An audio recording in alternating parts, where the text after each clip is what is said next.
What's going on, guys? William Barry coming at you with another video. Hey, what's going on, guys? It's Saturday, and that means it's time for another chapter. Chapter 6. Wait. Let's go make sure I have a chapter 5 here. Yeah, I did chapter 5. Okay. I'm not losing my mind. By the way, also, Hesla, or Hells Yeah, or whatever. I don't know how to say your name. I apologize. I gained like 100 subs off of that video. You're wild. All right, this is 23 minutes, and God knows I'm going to ramble about a bunch of dumb shit, so people have warned me this is the saddest chapter and the hardest one to get through. And it has some of the smallest views. All right, let's see what you got. What do you got, Dan? I like how he has a light for just a guitar. Oh, actually, that might just be a bass. 1, 2, 3, 4. Yeah, I think that's just a bass. All right, let's do this.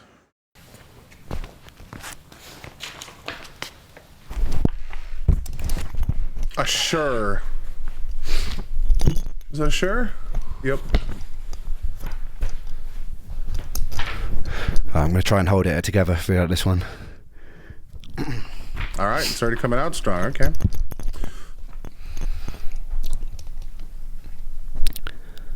"2015 was the worst year of my life.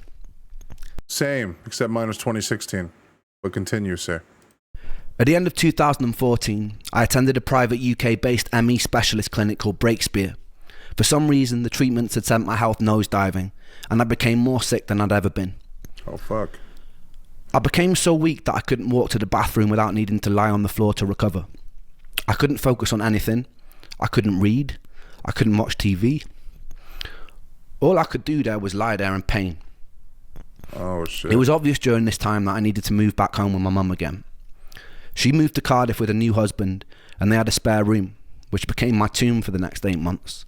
Fuck. At this point, I was so weak. What an elegant way to say prison, and by saying tomb. That's...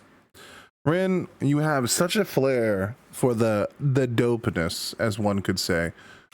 Glorious. Became my tomb for the next 8 months. At this point, I was so weak that the most that I could manage to do a day was to take a shower. The rest of the time I was confined to my bed. I started reacting even more severely to foods, so every single meal had to be blended into soups or broths to avoid negative reactions. Jesus. Pain constantly shot through my shin bones and through my feet, like splinters. My stomach would gurgle, and the muscles in my body would constantly twitch, spasm, and ache. Spasming muscles and arms. Bro, that shit would get fucking old so quickly, dude. Especially if you couldn't do anything to stop it. Like, I don't know about you, but whenever I feel like I'm about to hit my green out is when, like, I just start spasming while I'm laying in bed, dude. It's the fucking absolute worst, dude. Then I just remind myself, hey, it's just weed. Quit being a bitch. But, bro, when you start fucking with your own head, dude, shit can get scary. But Ren couldn't just say that to himself. He had no fucking idea what was causing his pain and suffering. My body felt drained of every single ounce of life, and I was so tired, but I was too wired to sleep. I was so full of mental fog that reading a single page on a book seemed impossible. The daylight coming in from behind the curtain hurt my eyes. Loud sounds felt overwhelming. All I could do was wait and pray for sleep, knowing that when I woke from it, nothing would change. I wouldn't feel in any way rested, and all the symptoms would persist. This went on and on and on. It was day after day of physical and mental torture. I thought of concentration camps, of prisoners of war being tortured. At least the escape of death seemed likely. During that time, I never got breaks. My whole... Think about that for a second. That even death would be better than what he's going through. Ren, I'm gonna hold it together, buddy. Or I'm gonna try. The escape of death seemed likely. During that time, I never got breaks. My whole body burned. My brain was on fire, and I had nowhere to hide. In the merciful moments where I could concentrate, I tenaciously trawled the internet, looking for ways out. My research drew me to a procedure called a fecal transplant that was having success managing things like Crohn's disease or colitis. It also gained success in some select cases of autoimmune conditions like MS too. At the time, I felt like much of my issues were caused by dysbiosis, which means an imbalance in your gut flora. I noticed that all the food intolerances started after a large course of antibiotics for the parasite. I wondered if the parasite had wreaked havoc on my microbiome before I nuked it with antibiotics that worsened it further. Fecal transplants can introduce a whole host of probiotic bacteria into your gut, and it can re-establish a healthy homeostasis. In normal person speak, I wanted to pay to put another person's poop in my butthole. I carried on filming videos from my bed, blogging my experience. I was pretty convinced that during this time I wouldn't be alive much longer, and part of me wanted there to be some kind of document of what I'd been through in hopes that it might help someone later down the line. And if this illness does kill me, then I want this video. I want somebody who can take notice of this video and do something with it. I had a fundraiser open.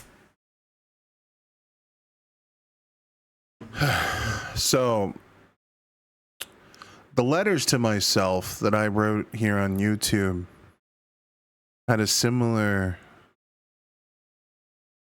mindset behind them. Now, mine is just depression, dark thoughts, loneliness, and a different kind of pain. Most of my pain is brought on by my own inadequacies, my laziness, my disposition. Ren's is an entirely different world. If you wanted to be like in total absolutist, you could give Ren like a 1% blame for what happened to him. But that's not really going to get you anywhere. I mean, at the end of the day, ticks can do what they did to Ren, like in your own backyard. He was dealt a shitty hand, which is so lame. And do something with it.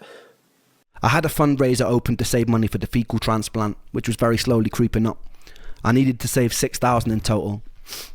I remember my girlfriend wanting to come and visit, but telling her that I didn't want her to. There are a few reasons for this. One, I was pretty sure I was going to die soon. The day before Joe died, I'd been sat with him at a pub, catching up, playing pool, cracking jokes. I'd often wondered if I'd have been hit less hard by his death if I'd been away at university when it happened. For my girlfriend's sake, I wanted her to have distance from me. Oh. I also felt ugly. I felt unlovable. I was unable to communicate. And I didn't want her to see me like that. I watched my mum look thinner and more frail every day that she had to watch her son deteriorate. And I felt immense guilt. My mum would often walk in and find me either crying on the bathroom or kitchen floor, having no energy to get back into bed. She'd often sit with me and massage my feet, which always hurt. And she'd hum melodies to me, like she would do when I was a little boy. During this whole time, I hadn't picked up my guitar. I barely had any sunlight touch my skin, and I lost a lot of weight. I was about 130 pounds at my lowest, about 8 or 9 stone, which for someone who is 6'1" is very skinny. Yeah, my average rate is usually about 168 pounds. Fuck you. At 6'1", bro, I was 6'3", and they were telling me you want to be around 250. Fucking America is fat, bro. Which for someone who is 6'1" is very skinny. My average rate is usually about 168 pounds, 12 stone. Every day the same thing. I'd wake up in pain, eat a meal of blended vegetables and chicken, lie with my eyes closed for hours while the world seemed to spin erratically, and I'd often cry as the bones of my legs felt like they wanted to grow out and burst out of my skin. Despite this, what I didn't know is things were about to get a lot worse. Oh no.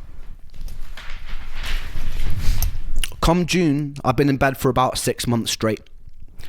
I've regained some energy to leave the house every now and then to go shopping for groceries with my mum, and I've finally reached my target for the fecal transplant, and my mum drove me to the clinic to get the procedure. Everything seemed to go as smoothly as it could for such a bizarre experience. I received a colonic irrigation, which was like a car wash for your colon. Actually feels pretty good. They then proceeded to put someone else's excrement in my behind. They would repeat this process for 5 consecutive days.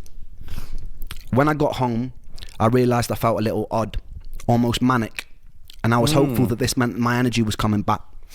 But it wasn't a nice feeling. As the days progressed, I started to feel an innate sense that something was very wrong. It seemed my immune system was going into some sort of overdrive. My brain was buzzing, and the more time that passed, the more uncomfortable I felt. I remember early one morning, I was lying on the kitchen floor after attempting to get a glass of water. My body hurt so much that I was digging my nails into the laminate flooring, screaming, and my mum ran in and asked me what was wrong. I remember repeating, "I don't want to go, I don't want to go, I don't want to go," over and over again.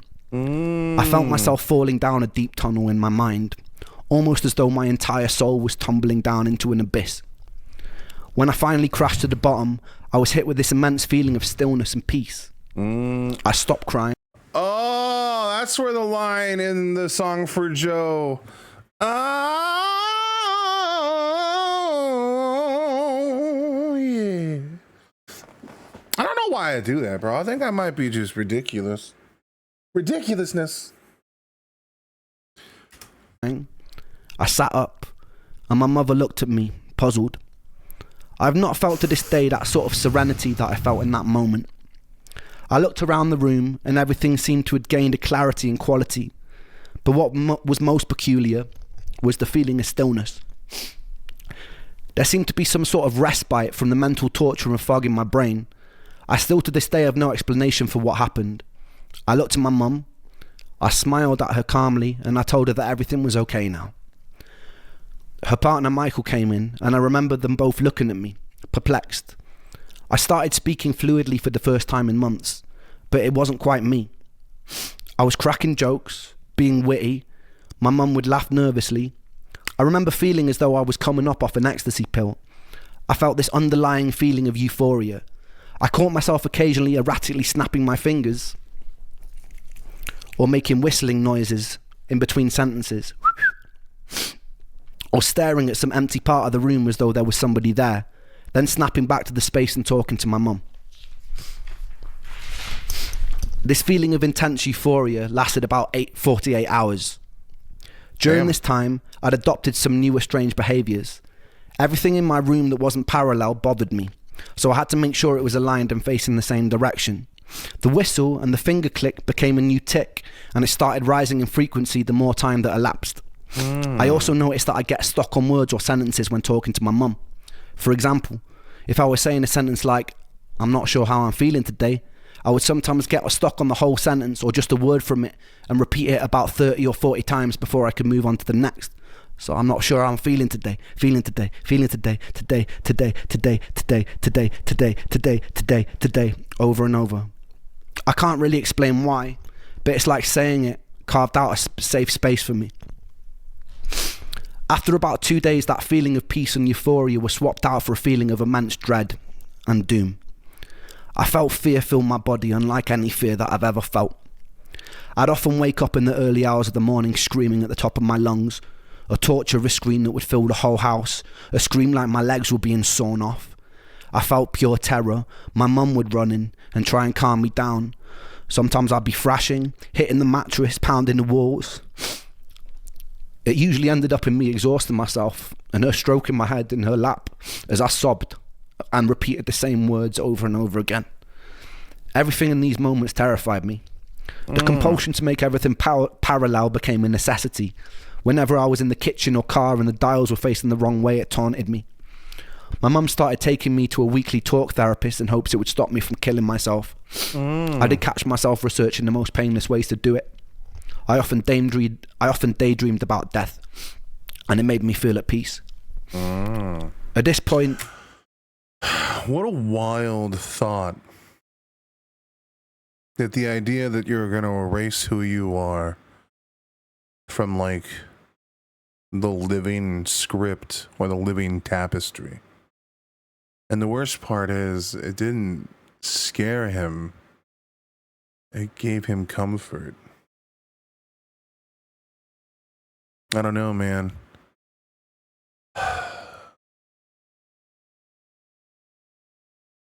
I will tell you, there is a dark, twisted superpower. Okay, so I've done monumental shifts in my life a few times. What I mean by that is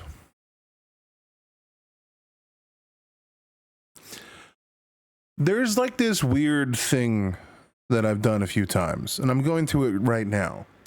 When I was leaving to Alaska, I found out a month in advance, and it was weird. I remember the day before I found out the California heat, I was 20 and 19, one of the two, and the heat was so fucking awful, man. It was like 100+ degrees in the middle of fucking summer. It was gross. Anyway, I say that because the day after I found out I was going to Alaska, it was like the 3 weeks or 3.5 weeks after that, the heat no longer bothered me. The sky looked more beautiful. There was like this like euphoria to the world. Even though I didn't know that. I remember I fell asleep on the back of my car while like two people were like arguing and fighting over who gets the next bong hit or whatever. And I just passed out, dude. Like, I can't sleep for shit unless I'm real relaxed. The reason why I say that is because there's like a superpower when a decision is made and you know, like you're committed, you can't stop it. When I made the decision to close the book on life, the first time it made me scared, but like after the fear went away, it kind of felt empowering. It's gonna sound really dark, but I used to joke all the time that the fact that closing the chapter or closing the book is an option makes any situation feel light. It's a really dark statement, but I mean, bro, I kind of fuck with it because at the end of the day, it's still my control. Dreamed about death, and it made me feel at peace. At this point, intense paranoid delusions started creeping in. I wondered if what was happening to me was demonic. I don't remember how I got there, but I remember one time speaking on the landline to someone who claimed to be an expert in dark magic. He told me that being around my mum was bad for me. He told me that she was bad. He told me that I needed to do a ritual with black wax candles in order to free myself. I remember ordering black candles from eBay, and when they arrived I had a change of heart, and I decided against doing this dark magic ritual. I fell asleep that night, and I woke up the next day to find the candles totally melted onto the white mantelpiece that they were on. They'd never been lit. I still don't really know for certain if anything of these things happened, but the melted wax was definitely real. I remember picking it off with my nails. There were moments that my rational mind knew that I was hallucinating. Sometimes in the night I would hear perfect string quartet symphonies with no sound source for them to be coming from. I remember one time my mum took me with her to the post office because during this time I'd rarely been left in the house alone. I remember the lady behind the till reaching for some sellotape. As she tugged on the tape, it sounded as though it had been amplified 1,000 times. It was deafeningly loud. I ran out of the store crying and shaking. and I sat in the passenger seat of my mum's car, rocking back and forth, where she found me uncontrollably sobbing, repeating the words, I can't, I can't, I can't, I can't, I can't, over and over again. My paranoia grew. I boomeranged between thinking I may have been latched onto by some demonic entity, and I became suspicious of even my own family. Oh, To shit. thinking I might be part of some sort of twisted experiment, where a group of observers were seeing how far they could push me before I snapped and shattered. My irrational mind concluded that if I start behaving in unexpected ways, I might confuse the people conducting this experiment, and they'd shut it down. I'd sit in my own bed, manically grinning in response to the jolt of pain in my legs. I'd say This is like the brink of insanity, by the way. This is what the human mind can rationalize. What the fuck was that? The human mind can rationalize anything. Anything. You can build up an argument to do whatever the fuck you want. You want that TV that's right there? You can just take it. What are property rights? Laws? Dictates laws. What? It's just a man-made invention. It's all bullshit. You can justify anything, which is scary. Our human mind wants to do terrible shit. It just needs a minor push in the wrong direction. I'd sit in my own bed, manically grinning in response to the jolt of pain in my legs. I'd say things to Mum and Michael which made no sense at all. This all seemed to be leading up to a very unusual day. I can't quite recall the details of how it happened because it was quite tricky to tell what was reality and what was not. But from what I remember, I was in the car with my mum, parked outside a supermarket, and I'd put my laptop on the roof of the car while I'd helped her with groceries. I'd forgotten it was there and she drove off. It wasn't until about an hour later I noticed and I started panicking. My laptop had on it hundreds of songs from my time in Brighton. It was all I had really to show for my life. I was already in such an emotionally fragile space that losing that felt like some sick, torturous joke. We drove back and searched every place it could be with no luck. As we were driving home, my mum pulled up at a junction and something in me snapped. I got out of the car and I ran away from it. I convinced myself this was still part of the experiment, because what else could explain that sort of luck? Once I got far enough away, I proceeded to strip off all my clothes, and I lay in the middle of a road staring up at the sky, laughing in hysterics. This was the opposite of how one should react to losing their computer, and so it seemed like the perfect way to confuse my observers. With time, the police showed up. So, like, if you think about it, what he's doing is incredibly irrational, but he's made a rational argument for why he's doing it. And it's rational, like all the way from point A to point B. If I'm part of an experiment and they're giving me certain parameters to do things, I'm going to break the experiment and they can suck my balls.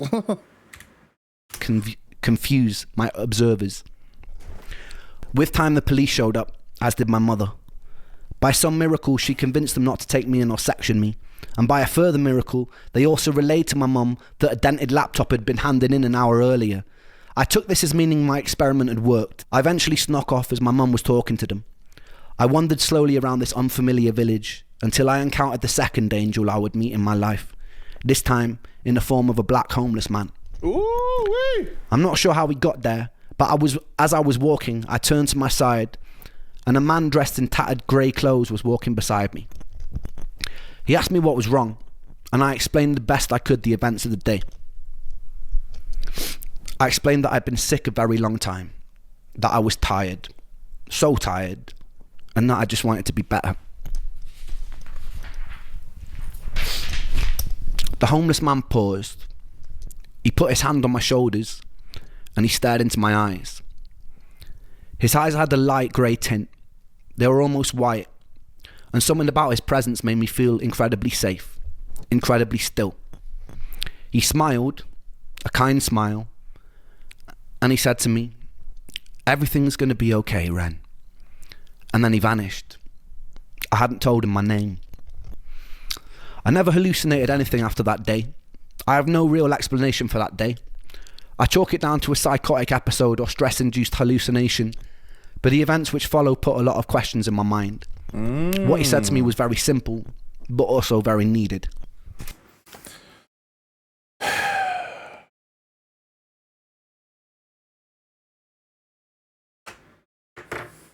I need to show you guys something, but I need to find it first. Losttogod. My art. My gaming beast mode. I think it's a picture.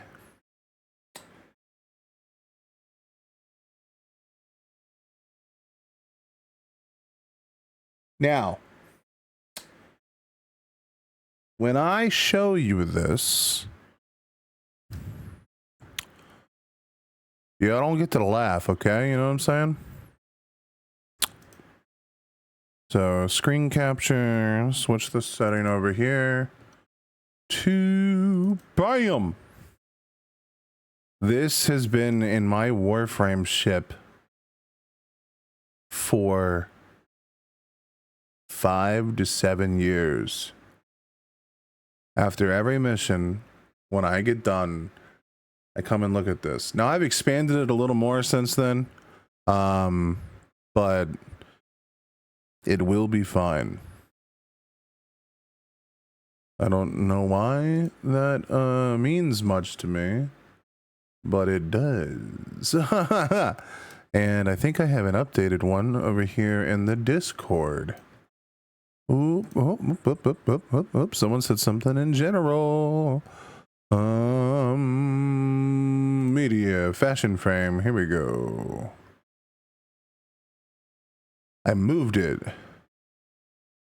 All right. Now let's switch it around. Screen capture. This is what it says now. It will be fine. It is what it is. My motto. I have lived by these two sentences for so long. So Ren just said my motto. The fuck? What? Ren, why do we have so much overlap, man? What the fuck, bro? All right, anyway, moving on.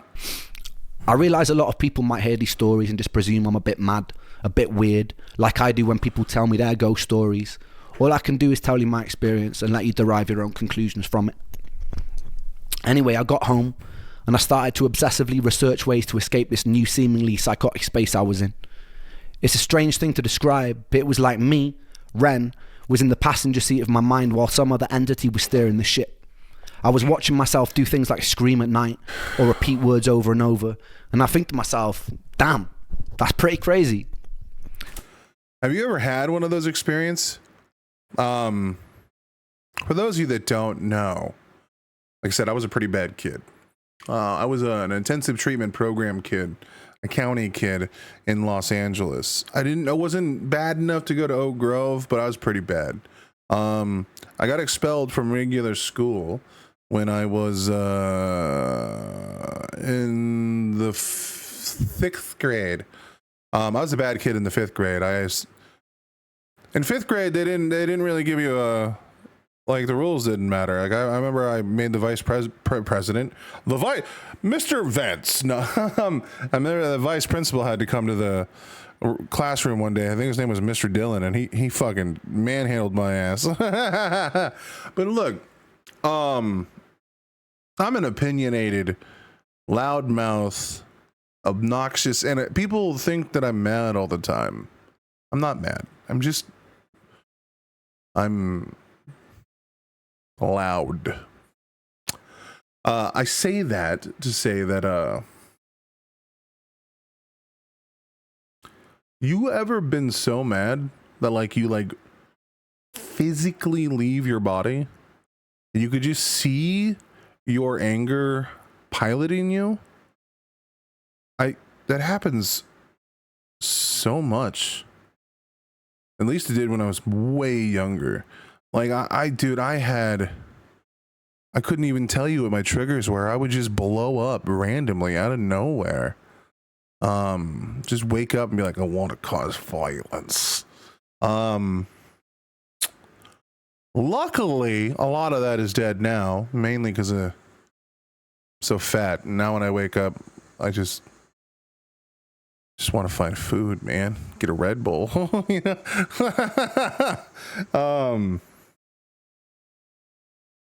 Those out of body experiences are fucking weird, dude. They are fucking weird, dude. Words over and over, and I think to myself, damn, that's pretty crazy. But I wouldn't be able to do anything about it. Every now and then I had moments of lucidity where I was more in control. I was doing things like stimming. I had night terrors, vocal tics. I'd stutter and I'd stammer. And for me, a lot of that lined up with some sort of transitory or stress-induced autism.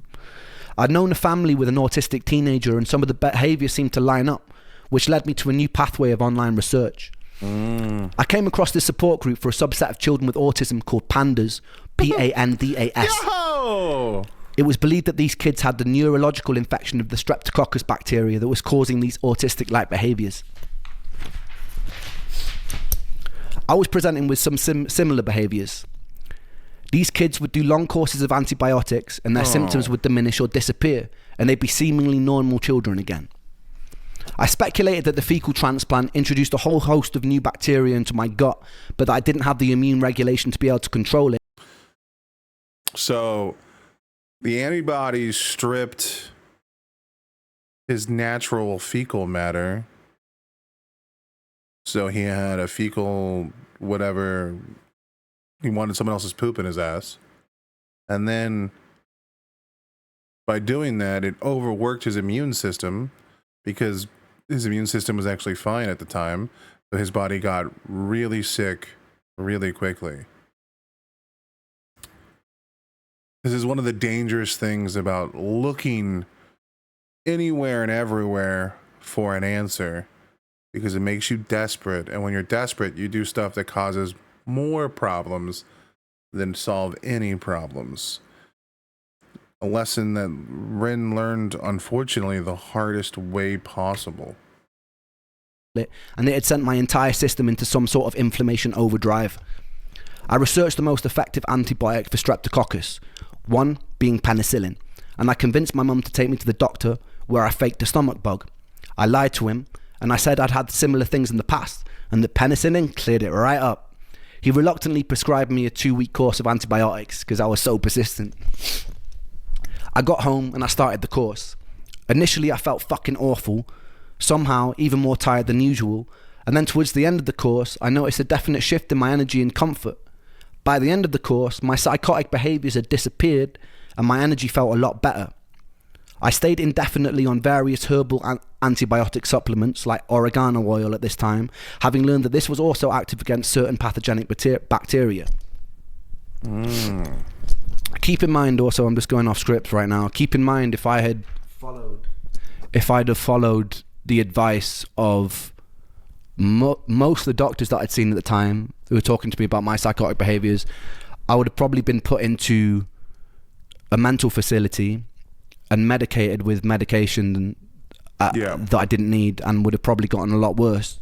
Facts. So it was very lucky that I took no one tells you that antibiotics can treat psychosis, and these antibiotics did actually treat my psychosis.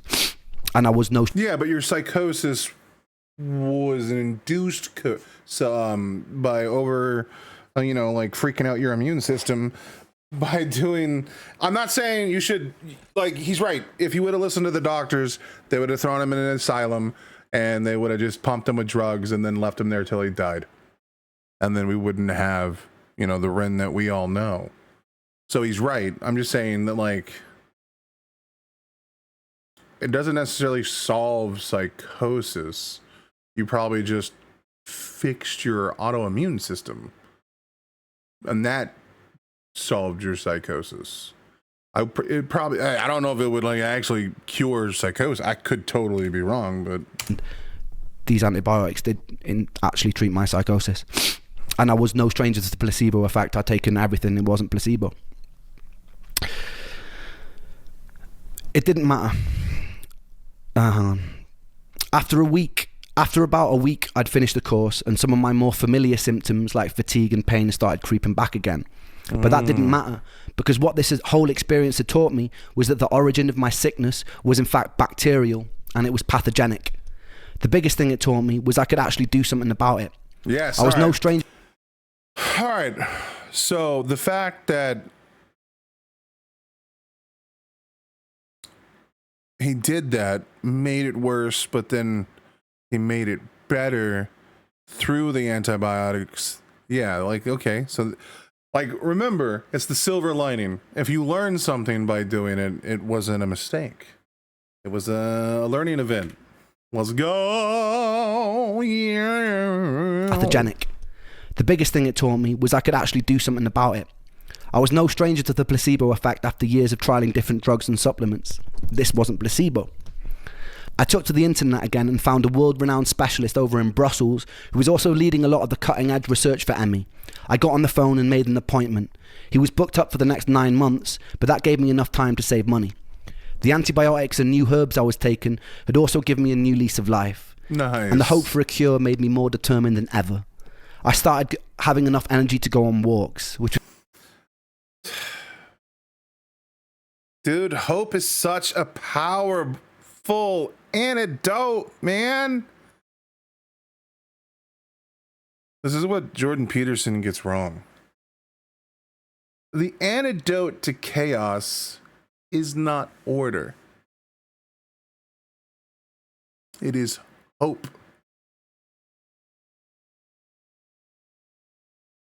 Order, though it is important, it is hope that undergirds every single one of us in this society. At least here in America. I can't speak for other countries. Soon I'll be able to speak for Canada.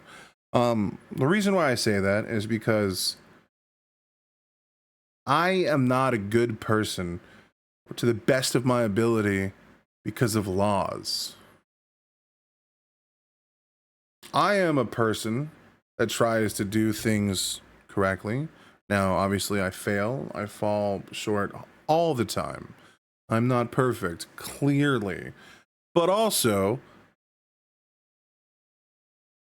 I don't do those things because law exists or punishments might come. I do them for hope. I do them because I would hope that other people would treat me how I want to be treated. I do them because me and you are part of the same social network, the same species. And me and you, no matter how different we are, should be working to move our species forward to a better life, to a better planet, to leave the world in a better environment than we found it in, to clean up a mess. I do that through hope that if I'm working towards our best ideals, then you're working to your best ideals, and that the two of us might be able to work together and build a brighter tomorrow. Societies exist off of hope. That one day you might make a video that blows up and you get 1 million subs, or that you can, get that promotion at work.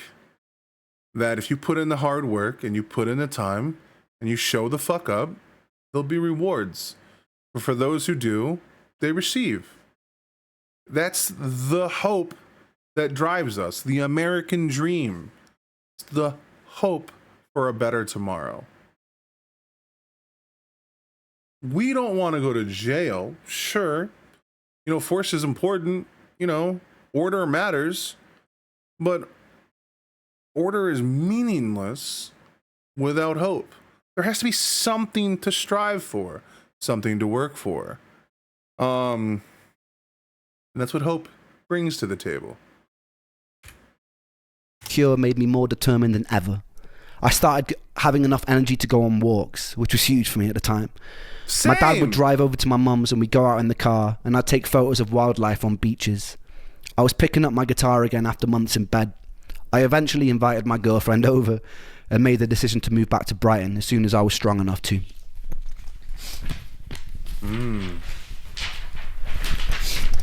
It was around this time that So was it the new medications and hope made Ren a little better? I fucking love it, dude. It was around this time that I started working on the album Freckled Angels. I knew that the future tests weren't going to be cheap. I pulled together some old tracks from the days I was working with Sony, and I got hold of Eric and asked his permission to release them, which he graciously granted. So thank you, Eric. Fuck yeah, dude. I then pulled together some newer material and compiled my first ever album from my bedroom. In those days, I had no real way of promoting myself and no energy to do shows, so it was mostly to be listened to by my friends and family. I named the album Freckled Angels after Joe. Joe was covered head to toe in freckles, and it seemed fitting to dedicate this work to one of the coolest and funniest people I ever knew. Facts, King. Any ounce of energy I did have from my limited reserves, I'd pour into recording that album. It's by no means a work of art, and it's a bit thematically disjointed, but some songs like Crutch or Pocket Full of Pain went a long way to photographing that time. I'm gonna leave you with a recording of Pocket Full of Pain. Back in those days. Enjoy. I get a new song, baby. I'm ready.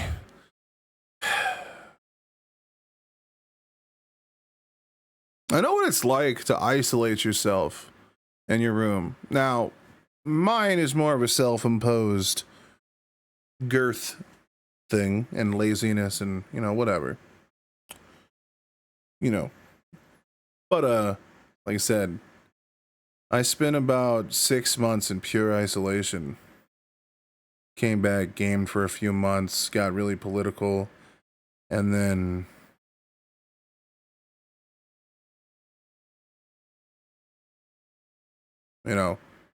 unemployment, not being able to find work, or if I find a job, it's really shitty, and I can only do it for like a month before, it all falls apart.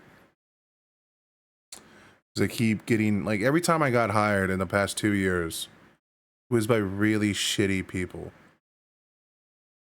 Like, I got a job at Germain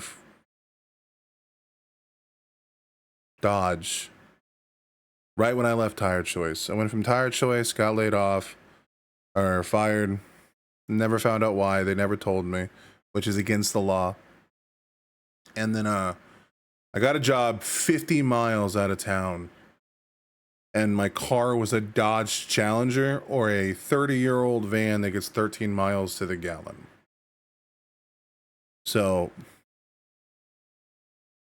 you do the math. My paychecks were like $500 a week. I was spending like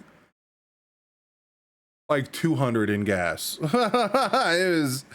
It was not worth the effort, man. But the first day they tell me, hey, we're a good company. We don't rob people. And then on the third day they try to tell me to rob somebody.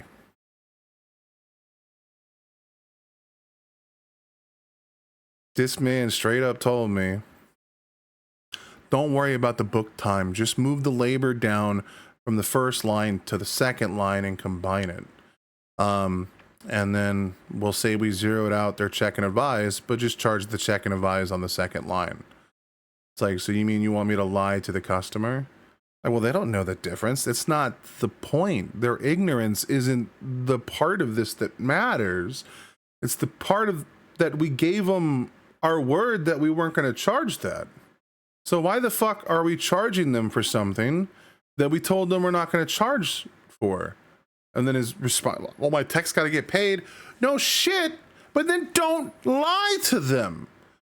You can't give someone a sales pitch and then blatantly lie in the sales pitch. I couldn't get a job at Jamie's because they work a lot with Advantage Car and Credit. So I got blacklisted there.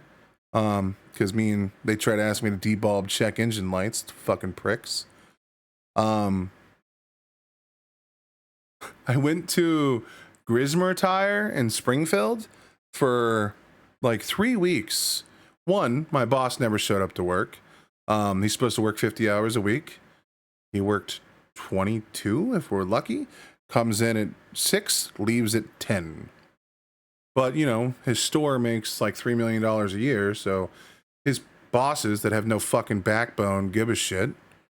And then they put me as like the second service manager, and my main responsibility is pulling vehicles in at the end of the night and bring them in the morning, and then, you know, like walk people out to the vehicle and then explain them stuff. But like the whole thing is like all upsells. Like if customers say no, they get mad at you, and it's like, well, dude, I explained what they need, but our prices are through the roof.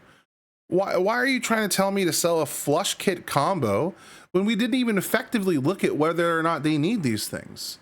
No one's doing the actual proper testing on the ground floor, and you're just going based off of mileage without even looking up the actual recommended mileage for the vehicle. Like, not every vehicle gets the same services at the same times. And then they want you to go out and lie to the customer and be like, well, you know, based off of mileage, it's not a bad idea to do your transmission flush, your coolant flush, 2 new air filters. And it's like, one, we didn't do anything to look that up. We didn't look that up at all. There was no looking that up. I didn't go into like Mitchell or like I didn't call the dealership or look up the VIN. I didn't even type the shit into AI. The guy brought me a paperwork. He said, hey, this is the inspection. This is what the mileage is. You should try and sell this. It's like, no, does it need that? Oh, I don't know. Then I'm not selling that. I'm not selling something because the mileage is a certain way. I'm going to sell things based off of what the vehicle needs. And if it shows that the vehicle has a recommended fucking spark plug change at 40,000 miles because it's got 16 plugs, yeah, then I'm going to recommend that based off of dealer recommendation. But I'm not going to recommend it just because you saw it and thought, oh, they might need it. Bro, that's not how we operate. It's not how anyone operates. If you want to tell someone they need something, you need to do the fucking legwork. So I wouldn't sell shit because my techs wouldn't do that shit. I remember I got a call from the owner of the company. He's like, well, how come your numbers are low, Will? And I'm like, because you guys are selling things incorrectly.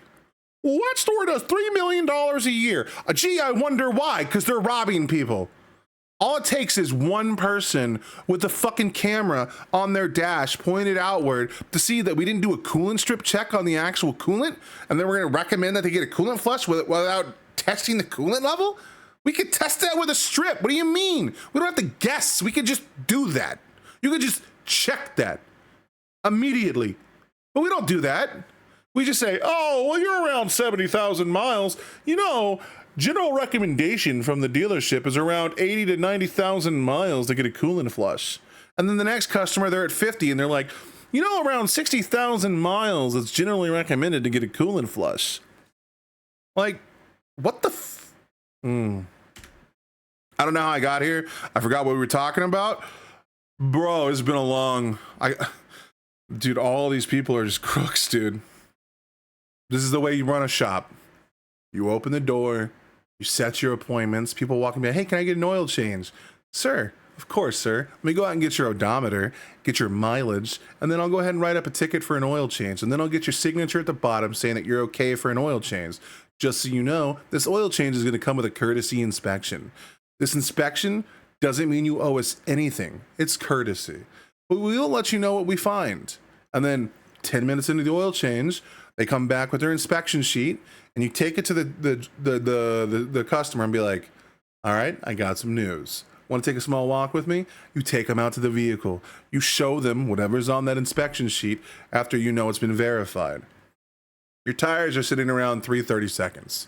Technically, they're still legal. You don't have to replace them this instant. However, they are in the red, which is considered the replace now. Your legal limit for tires is 230 seconds.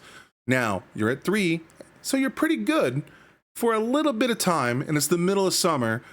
So, this is what I recommend. Keep an eye on them. get them replaced as soon as you financially can. Now, as soon as we start getting to fall, if you haven't saved up enough money, it's time for you to bite the bullet and buy some tires. Replace all four. If you can only go cheap, go cheap. It's better than old shitty tires with no traction. You know, you don't have to grab them for every dollar right then and there. You should never have a write-up worth $2,000 every oil change trying to sell everything. You should address what their complaint is, what it comes in for, and then from there, you can go, would you like to get this done? That's it. You just show them what it is. And guess what?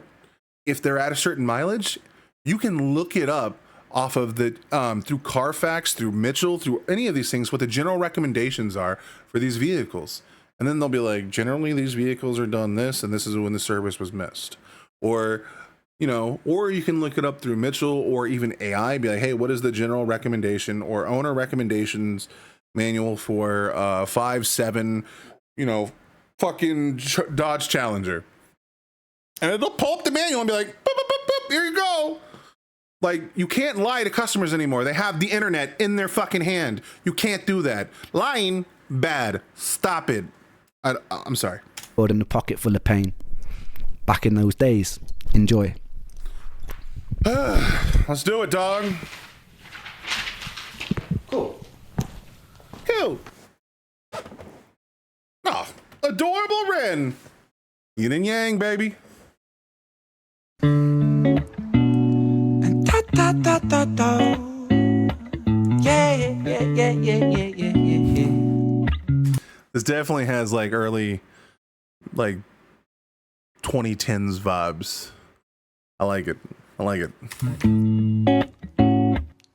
I watch the sun when it rises, when it's climbing the sky. I sit here with the pocket full of pain. I've got tears in my juice, in my mind. There's a noose, but my hope makes me cling to the day. I wanna run with the sun and the moon and the stars till I'm running faster than my pain. Look at his face when he says those lines.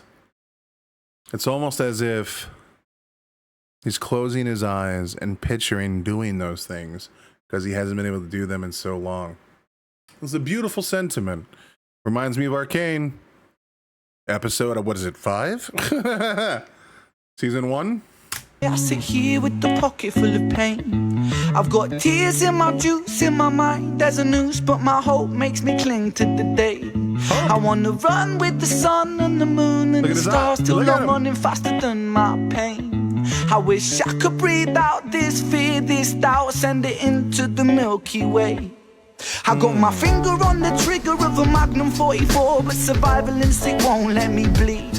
I wanna put a bullet straight in my cerebral tissues place, but my index finger won't let me squeeze. I wanna skate down my vein with the blade till the blood runs thicker than the thoughts in my head. What a fucking juxtaposition for a song. It's so happy, but the words are fucking disark. I love it. My type of jam right here. That's why I like it when punk bands cover metal, or pop bands. Yeah, metal bands cover punk or pop bands. Like Taylor Swift songs are not my cup of tea, but played by like a few metal bands. Look, Shake It can be slapping, bro. Shake it! Shake it! Cerebral tissues placed, but my index finger won't let me squeeze. I wanna skate down my vein with the blade till the blood runs thicker than the thoughts in my head. But don't ask me why, this is not my goodbye. It's a suicide failure attempt. Dum, dum, dum, dum, dum, dum, dum, dum, dum.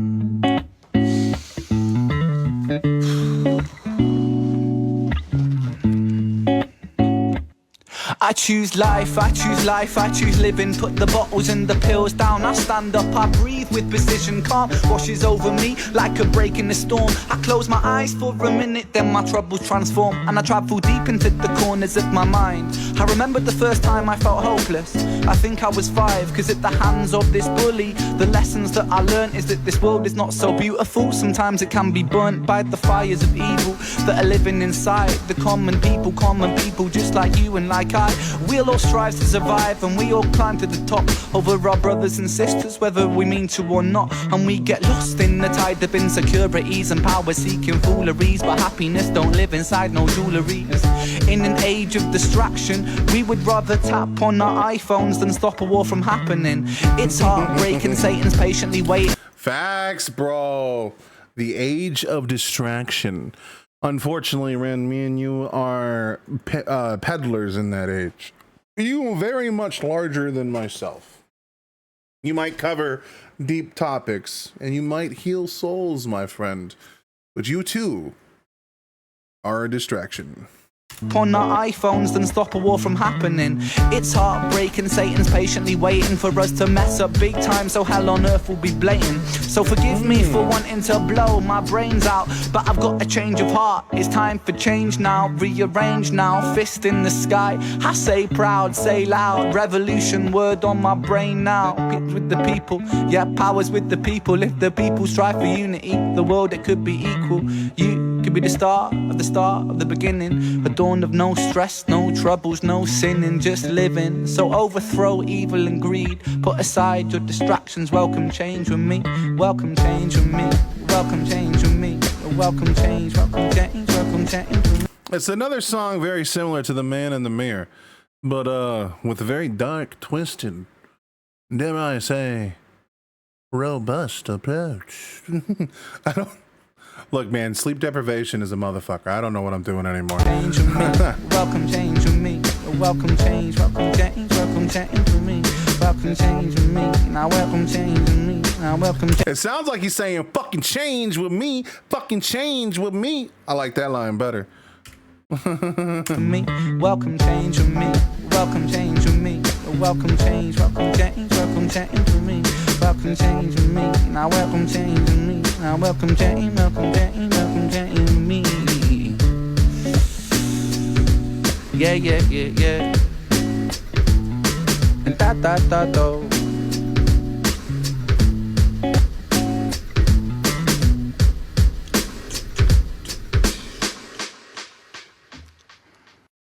You're charming. So you could see the Ren that was coming right then and there, man. He had, like, he wasn't like the deepest with the bars, you know what I'm saying? They weren't the deepest, and they weren't like as chaotic in his rhythm and all that. But it was a charming song in a different way. Just the sheer juxtaposition does it so much. Like, also he's charming to look at. And then also, he's got good rhymes, man. And he did still do 3 mix-ups in that entire song. Maybe 4. The Ren to be was clear for all to see. All right, everybody. We're going to upload this one. We're going to call it a day. We have uploaded quite a few videos. This one is going live as soon as it's done. This is not going to be a scheduled release. This is coming at you right on time, baby. Let's go, boys.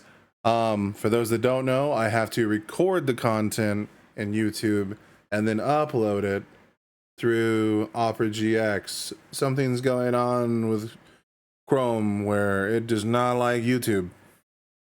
Or I'm doing something wrong, which is usually the case. Anyway, thank you guys for joining me on technically the actual last one. I snuck this one in. This is going to be a little later, but I'll say it's Saturday, and also the game. Bam, bitch, you can never get away from me. What's up? What's up? Oh my God, an hour?